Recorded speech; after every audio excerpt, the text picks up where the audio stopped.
Hi everyone, welcome back to Swiss Home Garden, Chitra here. In this video, I will be taking you along as we harvest from our summer garden. Let's begin. I will be sharing our August harvest. These are our strawberries for the second season. What we are harvesting right now is tomatoes, chilies, potatoes and some cucumbers and some salads. We planted a few tomatoes in our greenhouse and also a couple of them outside the greenhouse. This is our temporary tomato greenhouse. We will try to fix it permanently after some time.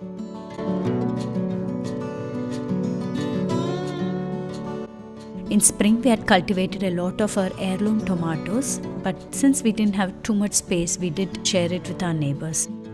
What's a garden without sunflowers? And these sunflowers were planted 3 years back, and we don't plant them every year, but they come automatically from the seeds which have fallen down. Sometimes we have a hard time cutting them down because they do take away light from the other plants.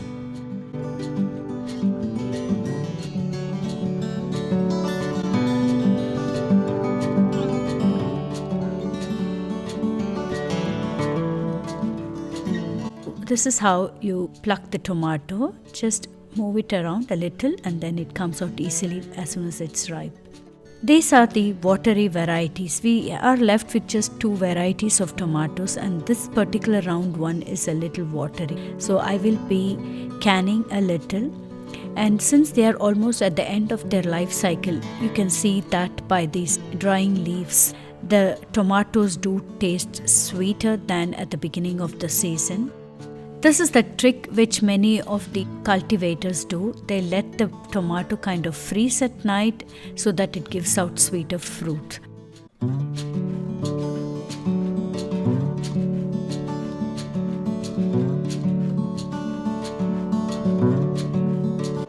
Our salad bed, this was still at the time when we could harvest some salad leaves.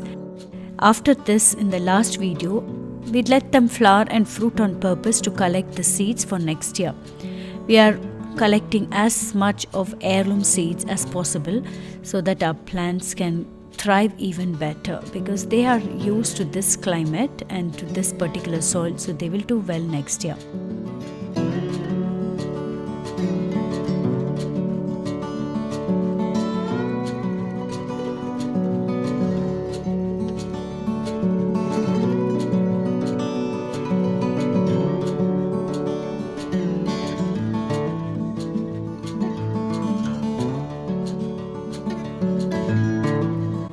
And this is dandelion.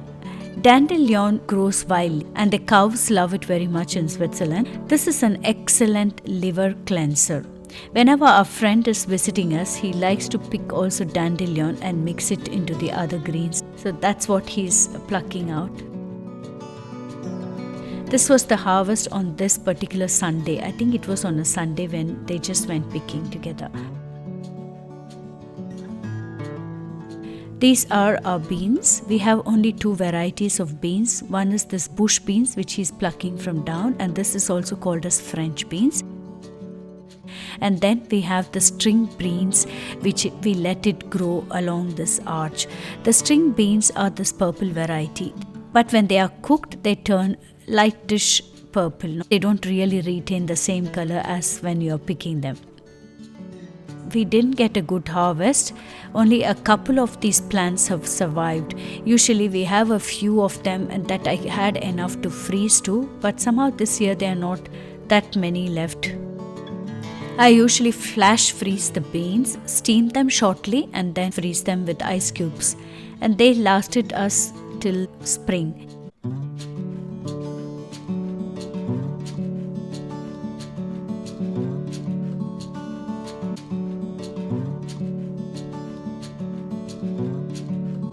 And this is the flour from that blue beans.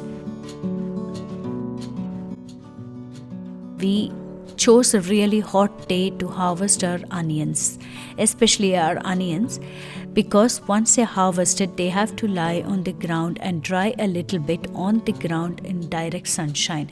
This way you will prevent some rotting outer layers, because when the outer layers are still wet and you bring them inside, they rot very quickly and they start also to form the shoots very quickly.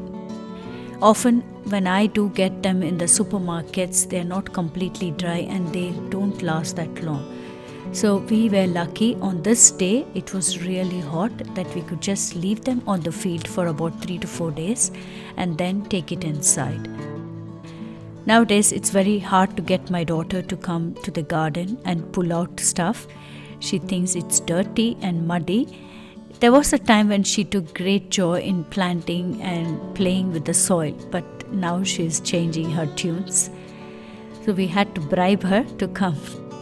After some time, she gave up and she went to harvest the chilies. That was much more cleaner.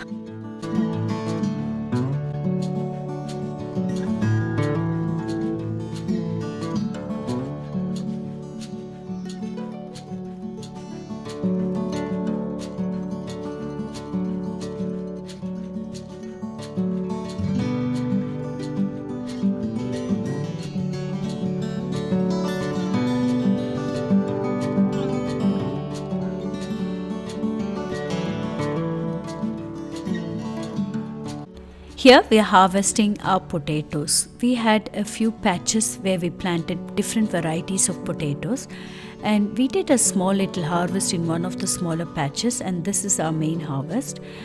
Since our cellar is not very cold, we cannot store them for the whole of winter, and these are the summer ones, but they do taste delicious.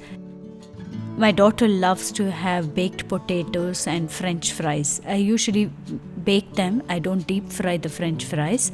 So we told her that if she needs all those potato roasties and French fries and baked potatoes, she has to come and harvest. Prior to this, my husband removed out the dry plants. The right time to harvest the potatoes is when the plants dry out. After the flowering, they do dry out, and then you pull out the plant itself and you'll be left only with the roots. This is specially for the potatoes and also for digging. This is very practical, so just do a little bit of digging, not too much, and then you can easily just sift it around in the soil. There were a few casualties from these potatoes because sometimes this gets pierced inside, but those potatoes I will be using up quickly. It was really hot and sunny on this day that my camera is a little bit overexposed. I will also be sharing a video on how to store potatoes. We also made a DIY storage bin in our cellar. And the key is not to store the potatoes and the onions together in the same place or even in the same room, because the ethylene gas that is formed will cause the potatoes to shoot. Also, apples should not be stored in the same place as the onions or the potatoes.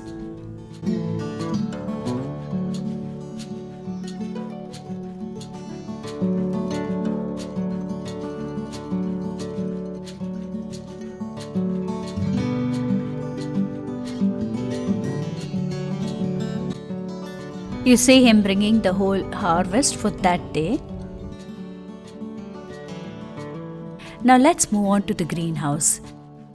Inside the greenhouse, one whole side of it we planted chilies. They happen to be the hot variety of chilies. At the moment, I'm sun-drying a small batch to use for later recipes. You can easily crush them and add it into different preps. Here you see my daughter harvesting these chilies. She liked to harvest these because it was not so muddy and full of earth.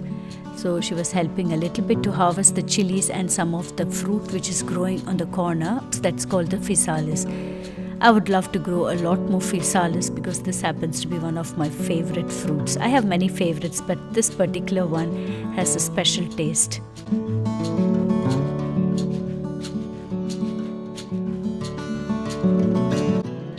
This was after a few days. My daughter shot this video.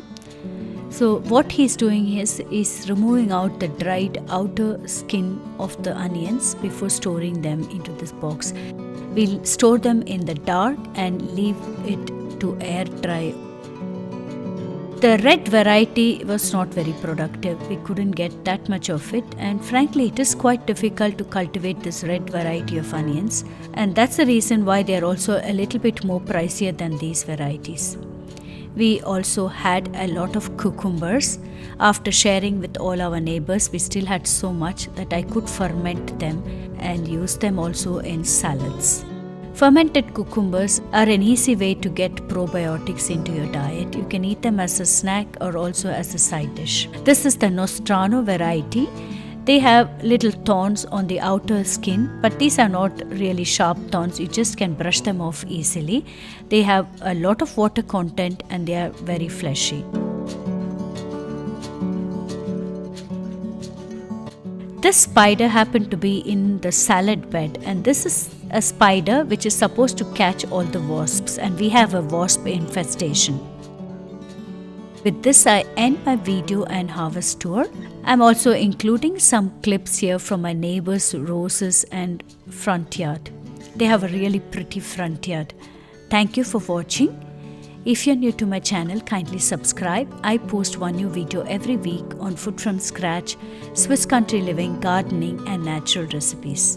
See you in my next video. Bye bye.